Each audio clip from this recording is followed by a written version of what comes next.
서재에서 전하는 말씀에 여러분 잘 오셨습니다.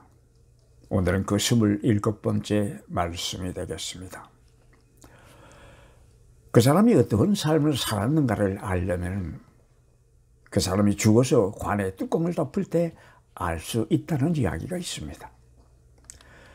그런데 요즘 세상은 정승집에 강아지가 죽으면 문상객이 많다지만은 막상 정승이 죽으면 문상객이 그만 못하다는 이야기꼴이 되어버린 것 같아서 좀 씁쓸한 생각이 듭니다. 이것은 소인배들이 사는 삶의 형태입니다. 어쩌면 소인들의 삶이라기보다는 세상에서 새도 꽤나 부렸다는 사람들의 결산이 대개는 그런 것 같습니다. 그런데 예수께서는 바로 그와는 정반대되는 삶을 살았던 대표적인 분이었습니다. 그는 육신으로 살았을 동안 거의 온 세상이 그를 불신하고 배척했습니다. 구약성서에서 예언된 바와 같이 예수의 길을 예비하기 위하여 세상에 왔다고 했던 세례 요한도 감옥에 있으면서 예수가 정말로 그리스도인가를 의심하게 됩니다. 그래서 마태복음 11장을 보면은 그는 자기의 제자들을 보내서 예수가 정말로 그 예정되어 있는 메시아냐 아니면은 정말 메시아가 올 때까지 자기들이 더 기다려야 하는 것이냐고 물었던 것입니다. 고라신, 벳세다, 가버나움 같은 마을은 예수께서 가장 많은 이적을 행하셨던 지역이었습니다. 그러나 그들은 덤덤했습니다. 별 반응이 없었다는 것입니다. 오히려 그를 배척했던 것입니다. 예수께서 행하셨던 그 엄청난 이적을 눈으로 직접 보고도 예수를 받아들이지 못했습니다. 예수님에 대한 의심과 회의는 그가 직접 기도하면서 선정했던 12명의 제자들도 별로 나을 것이 없었습니다. 처음에는 그 많은 군중들 가운데서 선택을 받았을 때 요사이 같으면 고된 곳이라도 합격된 양 자랑스럽고 자기들의 선생인 예수께서는 벤의 병신들뿐만 아니라 죽은 사람들까지도 살려내시니 금방 무엇이라도 될 것 같은 희망에 부풀어 있었지만 그가 힘없이 체포되어 처형을 당하고 나니 막판에 가서는 모두가 시리와 두려움으로 뿔뿔이 헤어지고 말았던 것입니다. 그의 제자들마저도 예수가 과연 누구인가의 의심을 품기에 이르렀던 것입니다. 그들은 요사이 말로 피 한 방울 안 섞인 남이었으니 그렇다 하더라도 예수님의 어머니와 형제들은 어떠했습니까? 복음서에 나타나는 것을 보면 그의 혈육이라는 사람들도 별로 나을 것이 없었습니다. 세례 요한은 세상에 와서 금식을 하니 귀신이 들렸다고 수군거렸고 예수께서는 세상에 와서 세리나 천민들과 먹고 마시니 요사이 말로 걸신이 들렸다고 비난을 했습니다. 말하자면 온 세상이 그를 등진 셈이었습니다. 그런데 그 중에서도 예수를 두드러지게 반대하고 배척했던 사람들은 바리새파라고 하는 일당의 율법주의자들이었습니다. 누가복음 6장을 보면 예수와 그의 제자들이 전도 여행 중에 안식일에 밀밭을 지나게 됩니다. 그때 제자들 중에 몇이 미리삭을 잘라 손으로 비벼 먹으며 시장길을 면했습니다. 이것을 본 바리새파 사람들이 왜 안식일에 해서는 안 될 일을 하느냐고 예수에게 대들었던 것입니다. 이 얘기는 바리새파 사람들이 예수를 배척하며 그를 올가미에 걸어넣기 위하여 벌였던 많은 시비들 중에 하나에 불과했습니다. 그런데 신명기 23장 25절을 보면은 모세는 남의 밭에 난만 대지 않으면은 주인의 허락이 없더라도 곡식의 이삭을 잘라 먹는 정도는 얼마든지 허용하고 있는 종교적인 관례가 있었습니다. 따지고 보면 바리새파 사람들이 벌였던 시비의 초점은 남의 밭에서 미리삭을 잘라 먹었다는 그 사실이 아니라 그런 일을 안식일에 해서 안식일을 범했다는 것이었습니다. 우리는 바리새파 하면 아주 좋지 않은 선입관념을 가지고 있습니다. 어쩌면 어릴 때부터 들어본 주일학교 선생님들이나 어른이 돼서 들어본 목사님들의 설교 덕인 것 같습니다. 그래서 우리의 머릿속에는 바리새파 사람들이라고 하면 마치 뿌리라도 하나씩 달고 있는 마귀의 자식들을 연상하게 되었습니다. 이것이 바로 오늘의 교회가 갖고 있는 슬픔이며 위험입니다. 그러나 2000년 전 바리새파 사람들은 오늘날 정성을 들여 교회를 섬기는 한국의 교인들처럼 비할 데 없이 열성 있는 종교인들이었습니다. 그들의 일상생활은 그 자체가 종교적인 의식이었다고 할 수도 있을 것입니다. 자주 금식을 했고 그들의 기도는 큰 소리로 박자에 맞추어서 유식한 단어를 써가면서 청산유수로 이어나갔을 것입니다. 그리고 그 돈이 어디에 무엇을 위하여 쓰여질 것인지에는 관심이 없었으나 헌금을 아주 잘했습니다.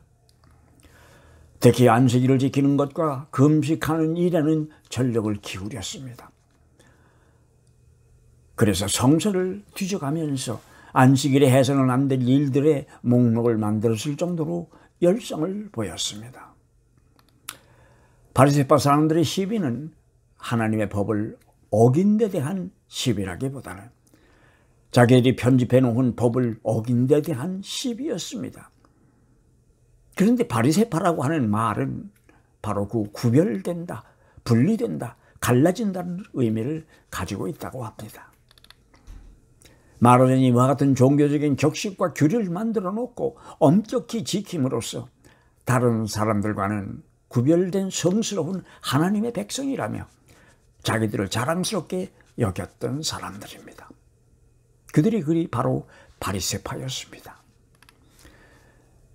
그리고 예수에게 가장 치열하고 집요하게 대들었던 사람들이 바로 이 바리새파 사람들이었고, 예수께서 가장 경계하라고 했던 사람들도 바로 이 바리새파 사람들이었습니다. 우리는 바리새파 사람들을 잘 관찰해 볼 필요가 있습니다. 세상에서 잘 믿는다고 열성을 내어서 온 정성을 다한 다음에 다른 사람들이 경계해야 될 사람들이 되어버린다면 세상에 그보다 원통한 일이 어디에 있겠습니까? 바리새파 사람들은 하나님을 공경하는데 열성을 내다 보니 목적과 수단을 혼동을 했던 사람들입니다. 그리고 끝에 가서는 수단을 목적으로 착각했던 사람들입니다. 그래서 결국 헤어나지 못할 인간 중심의 종교적 교만에 빠지고 말았던 것입니다. 교만은 겸손의 반대어입니다. 교만은 하나님께서 싫어하시는 것 중에 하나입니다. 그 중에서도 믿음에 대한 교만은 하나님께서 가장 싫어하시는 것 중에 하나라는 사실입니다. 이 믿음에 대한 교만은 교회가 약할 때는 별로 걱정할 것이 없지만은 교회가 성장하여서 꽃을 피울 때에는 독버섯처럼 돋아나는 것입니다.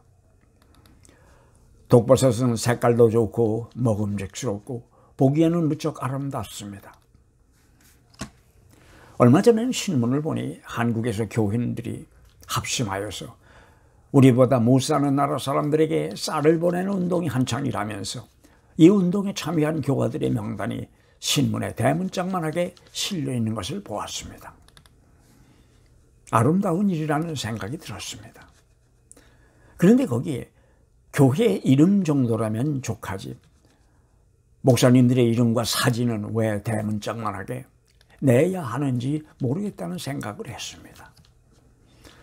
어떤 분은 내가 이런 이야기를 하면 당연한 가지를 가지고 왜 시비를 하느냐고 생각하실지 모르지만 그렇게 하는 것이 아주 자연스러운 것이라고 생각하게 된 교회의 그 굳어버린 고정관념 자체가 바로 문제인 것입니다.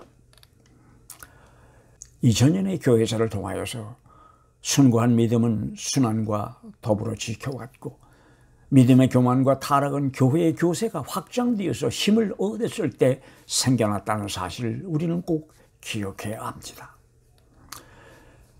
교회가 교만해지고 타락하는 것은 중요한 것과 덜 중요한 것을 구별하지 못하고 목적과 수단이 혼동되어서 진짜 속 알맹이를 잃어버리기 때문입니다. 한국교회는 자신들이 기라성이라고 생각하는 많은 종교적 지도자들이 있는지 모르지만 진정한 하나님의 종들이 몇이나 되는지는 하나님만 아시는 일일 것입니다. 우리는 한국교회에서 성공적인 목회라는 이야기를 자주 듣게 됩니다. 그 말이 무엇을 뜻하는 것인지 나 같은 밖에 나와서 오래 산 사람들은 잘 모르겠지만 교인의 수나 예배당의 웅장함이나 목회자가 받는 처우에 있다면 그것은 분명 슬픈 일입니다. 하나님이 같이 하시는 교회는 하나님의 일을 하기 위한 하나님의 백성들의 모임이고 하나님께서 어여쁘게 생각하시는 종이란 하나님의 뜻을 헤아리는 지혜를 지닌 사람들일 것이기 때문입니다. 그러니 하나님 앞에서 상 받을 목자는 교인을 몇 명 앞에 놓고 하나님의 말씀을 전했느냐에 있지 아니하고 교인 몇 명을 하나님 나라로 인도했느냐에 있다고 하는 것을 꼭 기억해야 할 것이기 때문입니다. 한국교회의 강단에서는 쌍시옷의 새소리가 없어져야 합니다. 그냥 믿습니다 하면 하나님이 못 알아들으십니까? 왜 믿습니다라고 하면서 믿자의 악센트를 씁니까? 그리고 조용히 주시옵소서 하면은 될 것이죠. 왜 주시옵소서라고 하는 것입니까? 그렇게 교회 강독상에서 쌍시옷이 터져나와야 하는 것입니까? 얼마 전에는 대예배의 설교 중에 목사님 입에서 듣기에도 민망스러운 쌍소리가 서슴지 않고 튀어나오는 것을 인터넷에서 보았습니다.